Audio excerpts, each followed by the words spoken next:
Om Swastiastu, Namo Buddhaya, dan salam sejahtera bagi kita semua. Kami mahasiswa Universitas Sumatera Utara Fakultas Ilmu Sosial dan Ilmu Politik, Program Studi Kesejahteraan Sosial.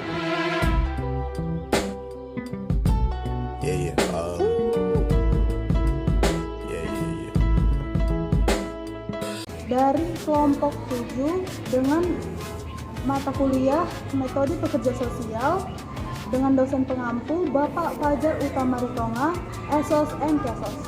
Pada video ini kami akan menampilkan hasil observasi langsung yang kami lakukan di IPWL Bukit Doa Rumahku Rehabilitasi. Observasi ini dilakukan untuk mengidentifikasi beberapa hal, diantaranya mengenai program, fasilitas, pelayanan, metode, dan juga tahapan penanganan pasien rehabilitasi Nabza. Berikut hasil videonya, selamat menyaksikan.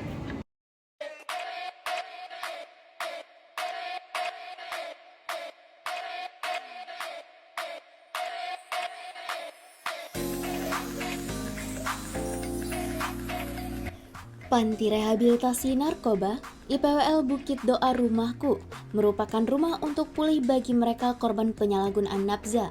Dengan konsep kekeluargaan yang dibangun bagi seluruh klien, IPWL Bukit Doa menciptakan ruang aman, nyaman, dan penuh harapan.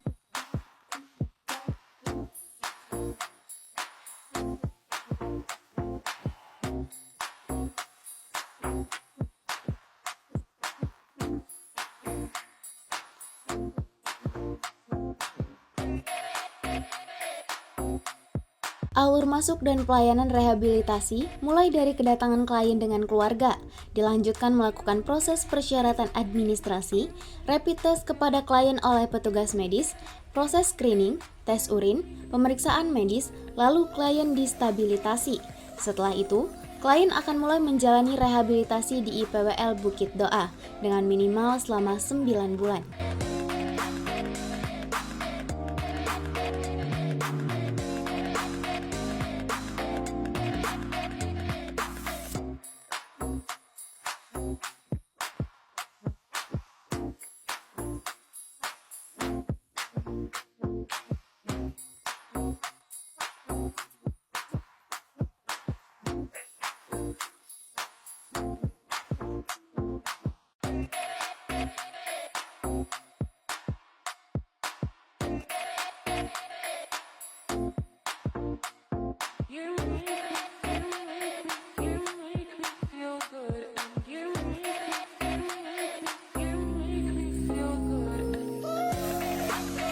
Berdasarkan hasil observasi lapangan yang kami lakukan, IPWL Bukit Doa memberikan berbagai pelayanan menuju pemulihan, seperti pelayanan terapi konseling, kesehatan, serta keagamaan.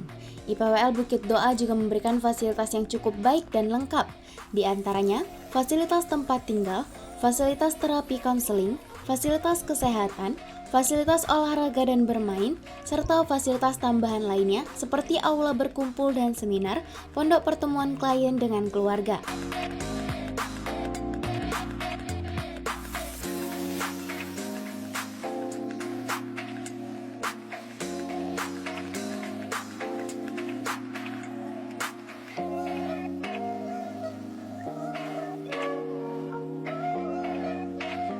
Yang mana terdapat 3 pembagian tingkatan untuk klien, yaitu Young Member, Middle Member, Old Member.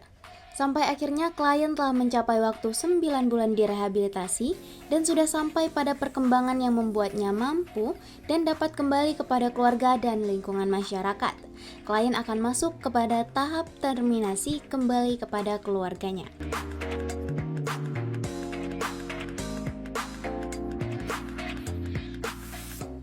Ya, nama saya Herman Cekro sekali. Saya sebagai program manager di Lembaga Rehabilitasi Bukit Doa. Ya, yang pertama itu klien itu masuk dengan diregistrasi itu di ruang admin. Setelah itu mereka ada tahapan sebelum mereka itu masuk ke ruang stabilisasi. Di situ ada kita namanya screening untuk mengetahui tingkat munajatnya, baik itu dia alkoholnya, baik itu masalah nafza dan rokok ataupun nikotin. Baru kita setelah lakukan screening, baru kita lakukan asesmen. Itu kita mengetahui tingkat penggunaan zat dan cara mentreatmentnya untuk melakukannya treatment plan ke depan. Itu dulu, baru dia setelah itu masuk dia itu ke primary. Primary ini dia sudah mulai mengikuti program dan kita ada 3 tahapan di situ, ya kan, yang middle dan older. Old yang sudah artinya setelah menjelang dia selesai program. Ya, ada 3 tahapan di situ. Nanti mereka ini kita buat di sini layanan kita, program kita itu minimal 9 bulan. Ya, selain kita siapkan fasilitas ruangan, ya kan, semuanya dengan tempat tidur dan semua, ya. Kita di sini ada, kita siapkan psikolog kita ada, psikiater kita ada, dokter kita juga ada, perawat kita juga ada. Karena kita memang untuk standarisasi kita untuk kita mencapai rehabilitasi yang ter-SND memang harus disediakan itu.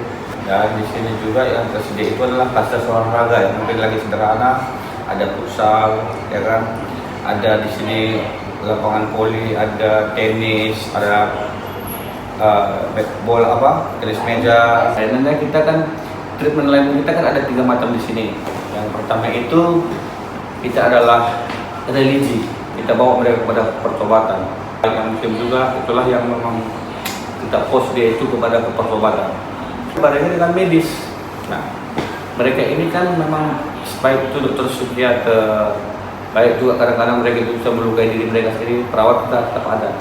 Ya, itulah makanya kita perlukan medis. Tapi kita di sini bukan rehabilitasi medis, kita adalah rehabilitasi sosial. Tadi program tadi kan kita ada tadi religi, TC dan medis kan. Nah, itu di dalam pada program ini di sini kan banyak. Nanti kalau saya sebutkan kan banyak sekali di situ, seperti banyak aturan-aturan tadi, itulah intinya kan.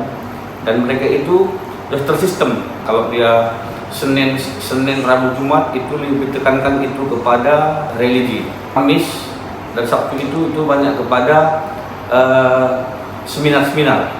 Ya, seminar motivasi, seminar bahaya narkoba itu yang kita banyak tekankan. Dan mereka ini nggak dikurung-kurung, mereka ada kegiatan mereka dan sudah terdan dari pagi sampai sore, baik dia tidur. Maksud juga gitu. Kita bergunakan baik itu secara pribadi dan kelompok, ya kan? Itu maksudnya kan? Ya. Kadang-kadang kita di sini kan itulah fungsi daripada konselor tadi. Semua mereka itu kan apa yang mereka lakukan itu baik itu konseling, mereka ada pencatatan.